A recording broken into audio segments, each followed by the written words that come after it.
In a nutshell, creating a story brand is just creating this narrative by which your audience, your client, customer is the hero, and your brand is the guide and the path that our hero can go on, their hero's journey to get what they want. That path, that plan that we give to our hero is essentially our product or service.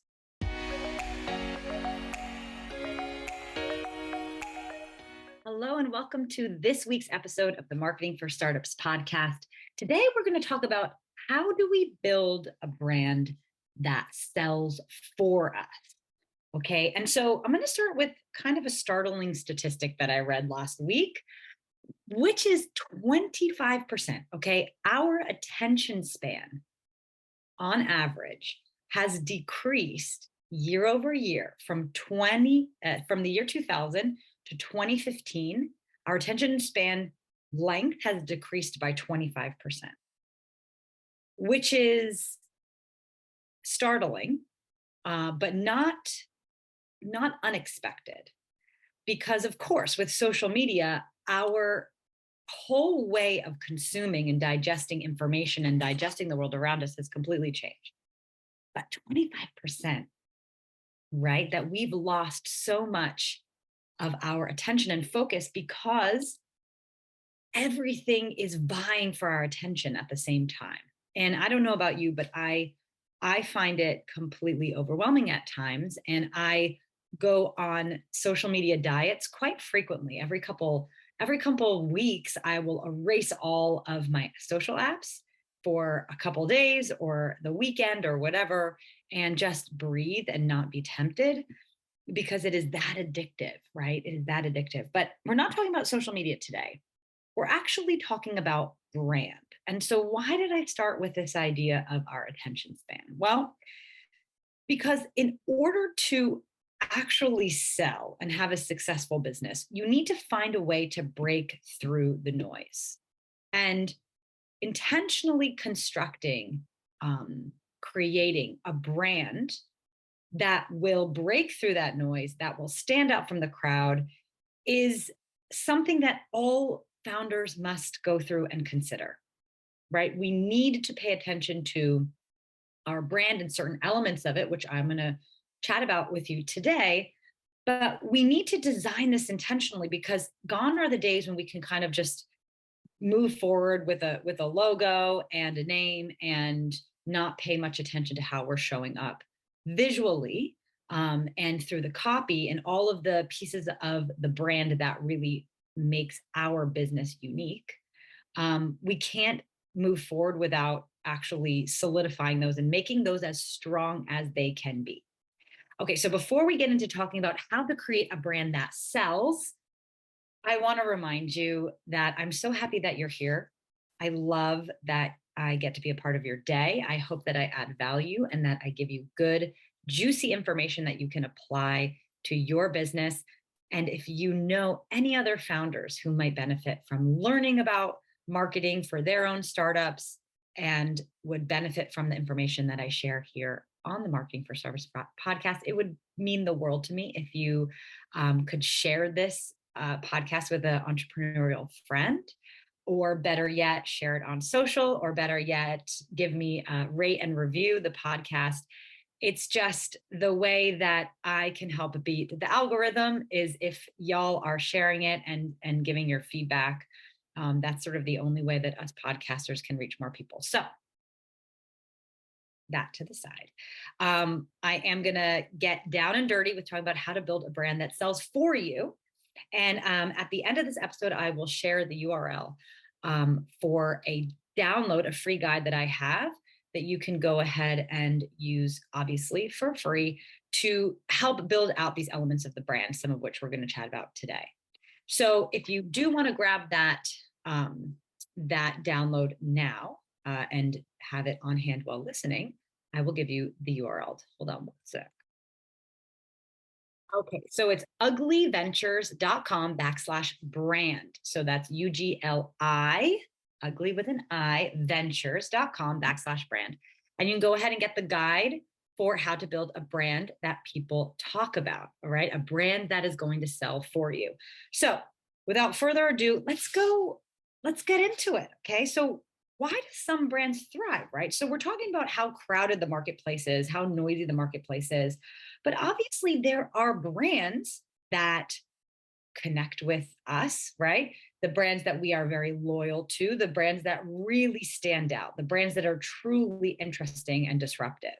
And so, what is the difference between brands that actually make an impact versus brands that are just forgettable, brands that we don't pay any attention to, right? There is a science to constructing a brand that's going to be successful.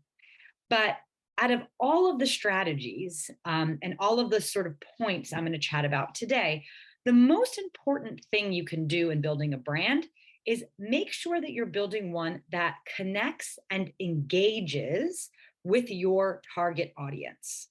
Now, this may seem obvious, but what we tend to do when communicating our brand is we tend to be talking about how great our service or product is or how great our brand is. We're talking a lot about us, right? It's a me kind of mentality because we want to showcase how great we are. And we think that that is going to get people to buy from us. But the truth is that people don't really care about you or your brand. And this is a little bit of a sad truth, but it's absolutely true.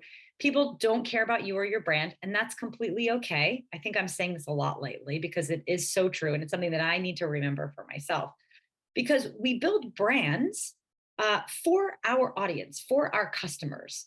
And so we need to put ourselves in their shoes and we need to speak to them, to their pains, to their needs, to their desires. But not only that, we need to do it in a way which makes our customers and our audience the hero of their own story. Okay. And so if you haven't heard of this idea of creating the story brand, in a nutshell, creating a story brand is just creating this narrative by which your audience, your client, customer is the hero, and your brand is the guide and the path that our hero can go on, their hero's journey to get what they want. That path, that plan that we give to our hero is essentially our product or service. And when we structure the way that we think about communicating in terms of this story, well, then the imagery, the copy, the narrative we bring our customers and audience on, well, it shifts, right? Because this story of this hero, our customer, audience, clients are the main characters, right? And we need to flip that script a little bit because in doing that, when we are telling the narratives in this way, it actually is going to hit the hearts of the people we're trying to reach. Okay, so I want us to keep that in mind. And to do a quick audit of your website, right? Of your social media profiles, of your social posts. Are you kind of coming from a position of this is how great I am, this is how great the brand is, this is how great my product is? Or are you truly speaking to the journey that that hero is on, right? And a journey could be towards better health. A journey could be towards deeper love and connection. A journey could be towards time freedom, right? Your product is doing more than just what your product is doing, right? It's serving a deep need for our customers, right? And so we want to start thinking in that frame of mind. But when we get into that, the practical application of that, right? I want us to think of three specific kind of aspects of brand, right? Three specific rules of thumb when you're actually executing on your brand. And when I say executing on a brand, I'm saying, the emails that are actually being written, the social posts that are actually being created, the copy that's actually on your website, the lead magnets you actually have for your business. This is all the ways in which our brand kind of goes out into the world and is executed, that comes to life through these pieces of content that we create, right, as a business. And so when we're creating those pieces of content, we want to first come with a deep understanding of what is our unique selling point or what is our unique perspective, or our unique opinion as it relates to our service or product. Now, having a unique stance in some way, either a philosophy that your brand sort of governs itself by, or a specific way of doing something, or a specific way of looking at the world. If you can carve out a way in which your brand is unique and your service and product are unique, we want to make sure that that message is strong. So not only that you know your unique selling points, right? But you want to make sure that your unique selling points or your unique personality as a brand is actually being communicated properly. And I think we underestimate the amount of time, energy, and effort it takes to get that communication right. In startup world, we talk all the way always about this thing of product market fit. Product market fit. We need to wait till we have product market fit. And the reality is that a lot of times the products themselves aren't the problem. The real issue is the way that we're communicating, the way that we're communicating the benefits, the way that we're communicating those, like mirroring back the pain points to that hero, our customer, the audience, that we're just not getting that messaging right. And we tend to forget that it takes trial and error. That's why us marketers spend a lot of time doing A/B testing, because we need to test these messages to see which ones stick with our target audience, right? We need to throw some spaghetti at the wall, see what sticks when it comes to communication, because you may have a feeling of what types of messaging and certain the pain points that are most painful for your audience, right? You may have done, and I hope you have done, great market research before even launching your product, right? But there's so much that is done in the field, so to speak, when you're actually throwing things out there and seeing how they land. This is one thing that I love about social media. Social media is the quickest feedback loop you could get, right? If you do a good job at sort of building doesn't have to be big, but an audience of your target client, right? So make sure that the people that are actually following you are people that could actually be potential clients or customers. Even if you have a small sort of like swath of these people in your as followers, they still are a great breeding ground. I don't know, breeding ground is the right word. They're still kind of a great venue for testing this communication. Okay. And before you run ads or when you're trying to upgrade copy on your website, throw some things through social and get the feedback to see which of those posts, which of those that set of copy or visual elicits more engagement, more interaction with your audience, right? So we can sort of test it out. But again, nailing down what are those unique selling points, what makes your product or service different, but making sure that you've clearly communicated in a way that actually is going to touch your target audience with how you're communicating those things. Again, it is a process. It's not a one and done thing. And by the way, that also shifts and changes in time. So the kind of communication and messaging that hit last year may not be serving, that same message may not serve your audience now, right? Thinking about how the economy has changed or how politics have changed or whatever, right? There's a lot of different factors that go into really being able to get messages through to folks at different times. So the first sort of rule of thumb of building your unique brand, your brand that gets people talking and brand that's going to sell for you, is making sure you've nailed that unique selling point, that unique selling proposition to your products and service and to your brand, and that you've communicated effectively. And then we're going to move on to the second point. The second point is consistency. So now we're going to take a look at our visuals. We're going to take a look at the logo and the colors and the fonts, and even deeper than that, sort of our formatting, the way that we, the copy patterns that we use. And in order to really get to the next level with your brand, you need to have a sharp eye for spotting inconsistencies. So in this noisy digital space, you have people bouncing around, right? Hopefully, they're on social media, they're bouncing around, they're seeing a lot of different brands, right? They're bouncing from profile to profile, from reel to reel, and hopefully people are bouncing to your profile, and hopefully they're bouncing to your website. And when they do that, when they go on that journey, you want to make sure that people, when they land into your website, they're getting to a place that they expect. Same goes true for ads. If you're running ads, now ads, I want you to be really careful, because of course ads is a place where you could be really creative, you can test out different things, but you don't want to stray too far away from your for your brand ethos and your brand visuals and all of those things. Because if someone clicks on an ad and they get to your website or your landing page, you want to make sure that that process is really congruent, that there's no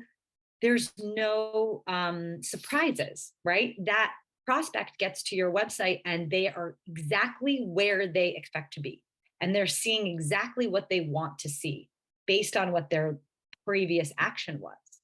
So consistency is really, really important, and consistency over time. So you need to just buckle down, hunker down, and make love to the fact that on social and the ads that you have and the lead magnets and all of those things you put through into the world, it will take a while to start really working and catching on. And you need to be dedicated to just staying consistent with your messaging and with your visuals.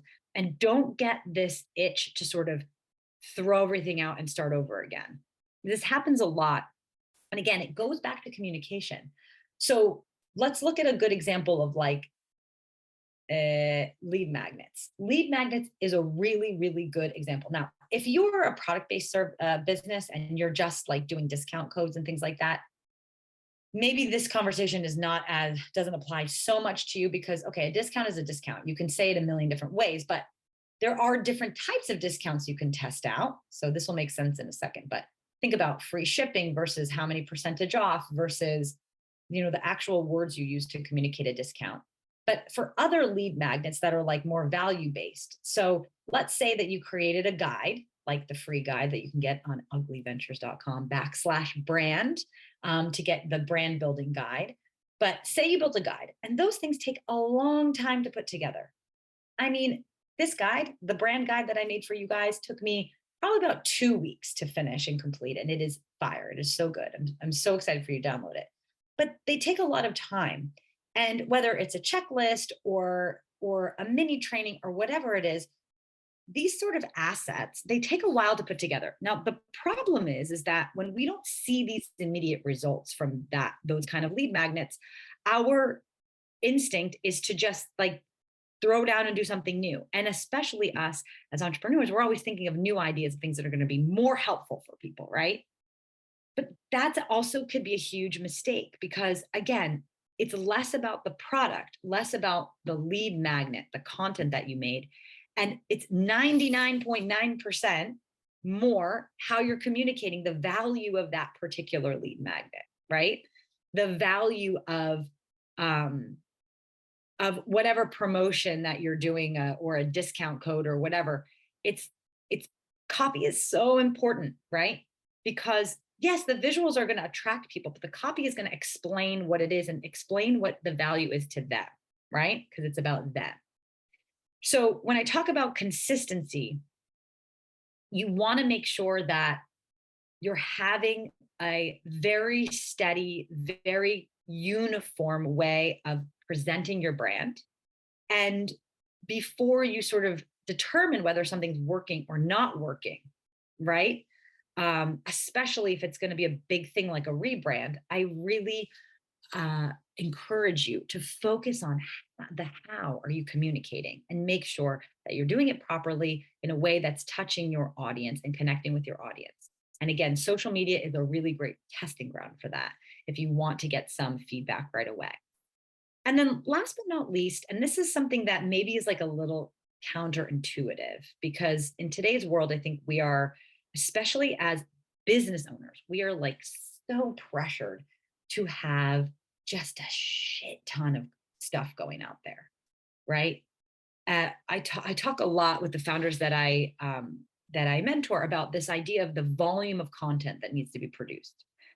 And it's true. Nowadays, we need a huge amount of content. We need to be showing up on social media several times a week, if not several times a day. We need to be reaching our email list through with really great emails at least once a week, if not several times a week, right? There's a huge volume of content that ideally needs to be pumping through. So we are always on top of mind and we're always communicating our value and we're always building the relationship and getting people ready to buy. But the truth of the matter is that is not always the reality. We don't always have the bandwidth within our team to be pumping out content in that quantity. And so what I think is the best thing to focus on is the quality, right?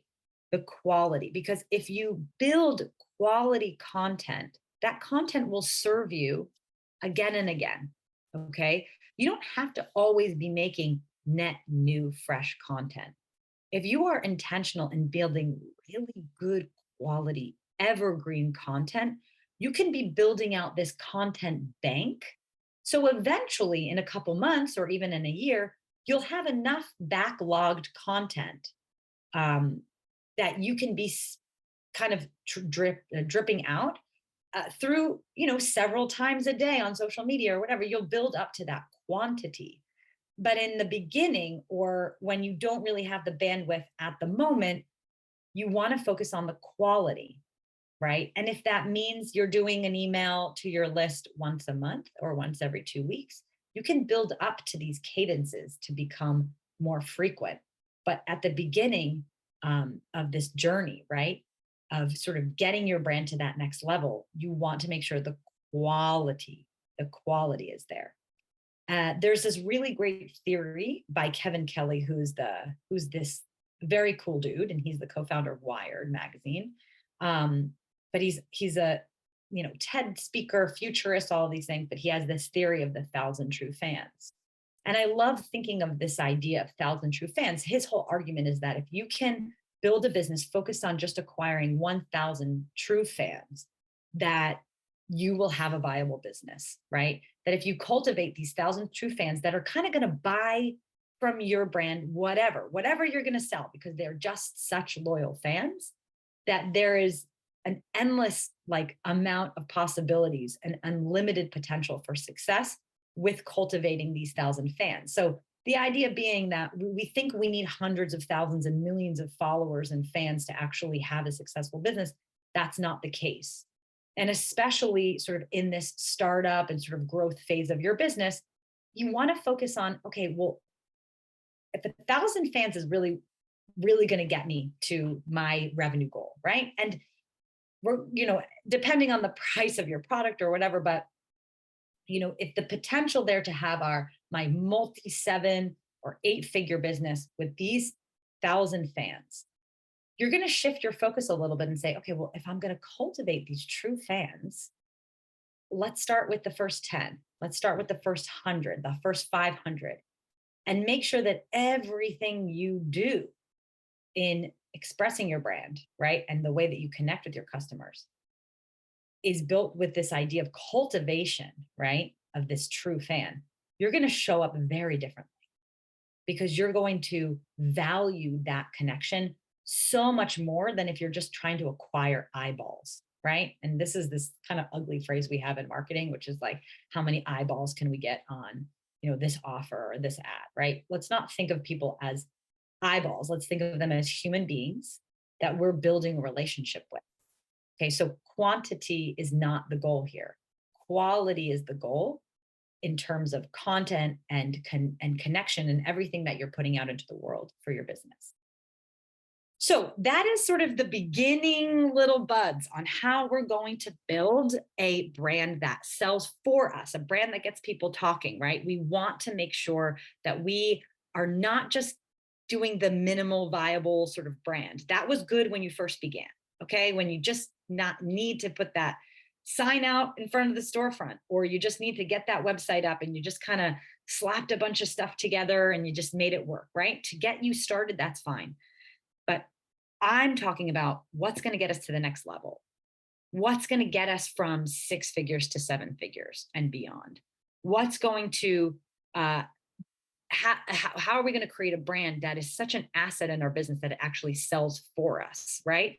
These are the steps that we're going to start taking, right? Getting clear on our unique selling proposition, right? Getting really consistent with our, not just our visual imagery of our graphics and our videos, but also the copy and the way that we're communicating. We're paying even more attention to how we're communicating and what messages are landing. We're being intentional.